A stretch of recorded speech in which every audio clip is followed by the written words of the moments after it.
स्वामी नाम घेईल जो मुखी राहील जगती सदा तो सुखी नाम स्वामीचे पतित पावन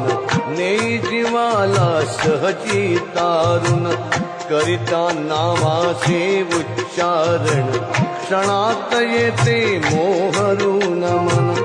नाम घेण्या न लगे दाम नाम जीवा दे विश्राम नाम टाकी जाळून पाप नाम शमवीत विदताप स्वामी नाम सामर्थ्य अगाध